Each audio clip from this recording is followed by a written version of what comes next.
Class 10th height and distance question है a tree is broken by a storm and the broken part bend, मतलब तूफान में एक पेड़ टूट गया. The broken part bend so that the top of the tree touch the ground. मतलब जब पेड़ टूट गया तो टॉप वाला पार्ट उसका जमीन को छूने लगा है. Forming an angle of 30 degree, और जो एंगल बन रहा है उसका वो क्या है आपका 30 डिग्री का. The distance from the tree for the point where the top touches the ground is 8 metre. Suppose करें कि ये आपका ट्री है, इस ट्री को हमने नाम दिया ए बी. ये आपका फुल लेंथ ऑफ ट्री है, मतलब पूरा पेड़ की ऊंचाई.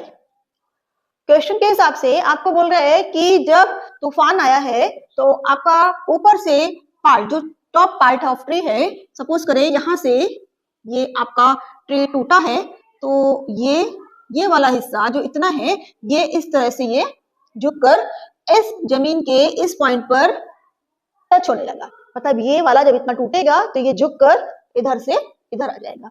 तो इसको हमने नाम दे दिया है ए डैश, और ये आपका हमने इसको नाम दे दिया सी. आगे बोल रहा है कि जब ये इसका टॉप, ट्री का टॉप जब जमीन को छू रहा है तो वो एंगल बन रहा है आपका 30 डिग्री. 30 डिग्री एंगल बन रहा है. और आगे क्या बोल रहा है आपका, जिस जगह तक छू रहा है वहां से आपका पेड़ के बॉटम तक की डिस्टेंस, मतलब जो टॉप ऑफ द ट्री है उस पॉइंट का और जो आपका बॉटम है ट्री का उसकी डिस्टेंस दी हुई है आपकी 8 मीटर. तो आपको फाइंड द ट्रीज हाइट, मतलब आपको पेड़ की ऊंचाई इतनी निकालना है फुल. तो ये हाइट मतलब आपकी क्या हो जाएगी, इतनी प्लस इतनी, ये टोटल ऑफ ट्रीज पेड़ की लंबाई होगी. तो सबसे पहले हम देखेंगे एंगल ए डैश बी और सी में. सबसे पहले हम लिख लें गिवन क्या दिया हुआ है आपका C A dash B. Angle of C A dash B is equal to 30 degree, और ट्री की जो लेंथ है आपकी A B is equal to क्या हो जाएगी, A dash C plus B C, A dash C plus of B C. और क्या दिया हुआ है आपको, A dash B is equal to 8 metre. तो अब इसको क्या करेंगे, हम ट्रायंगल ले रहे हैं ए dash C B, A dash C B. क्या हो जाएगा आपका 10 30 हम लगाएंगे इस पे, 10 30 ये हो जाएगा आपका 10 30, मतलब परपेंडिकुलर अपॉन बेस. तो आपका क्या मतलब BC upon A dash B. 10 30 की वैल्यू होती है 1 upon under root 3 is equal to BC, और ए डैश बी की वैल्यू अपने पास पता है 8 मीटर है, तो ये हो जाएगा आपका 8. यहां से BC इज इक्वल टू आ गया आपके पास 8 बाई रूट 3 मीटर.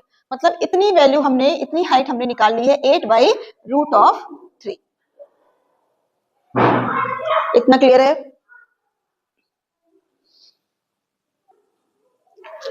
अब हम क्या करेंगे, अगेन हम इसी ट्रायंगल पर cos 30 अप्लाई करेंगे. तो ये हो जाएगा आपका cos ऑफ 30. cos होता है आपका बेस अपॉन हाइपोटेनस. तो आपका बेस है A dash B upon hypotenuse मतलब ए डैश सी. cos 30 की वैल्यू होती है root of 3 by 2. Root of 3 by 2 is equal to A dash B. A dash B आपके पास है 8, और ए डैश सी ये अपन को निकालना है.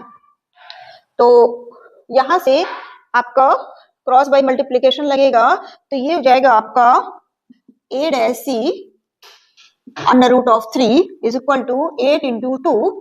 तो A dash C is equal to 16 upon root of 3. ये हमें मिल गई ए डैश सी, मतलब इतने की वैल्यू. अब हमको क्या करना है, टोटल हाइट ऑफ ट्री निकालनी है. तो वो अपने पास क्या है, ए बी। तो यहाँ से हमने पहले ही ऑलरेडी मेंशन कर रखा हुआ है कि A B is equal to क्या होता है, A dash C plus B C. तो ए डैश सी की वैल्यू हमारे पास क्या है, 16/√3 प्लस बी सी की वैल्यू हमने निकाली है 8/√3। इसका एलसीएम लेंगे तो ये हो जाएगा √3 और 16 प्लस 8 मतलब आपका हो जाएगा 24/√3। और ये हो जाएगा आपका, यहाँ से अगर हम इसका परिमेयकरण कर दें तो ये हो जाएगा √3 इंटू √3/√3, मतलब न्यूमरेटर और डिनोमिनेटर में हमने √3 का मल्टीप्लाई कर दिया है।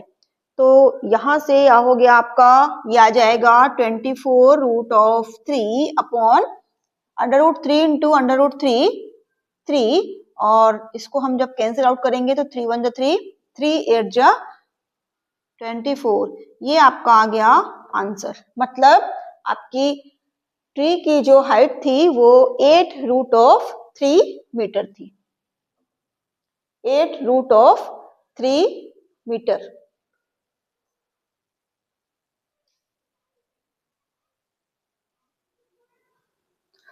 और यही आपका आंसर हो गया, ए सी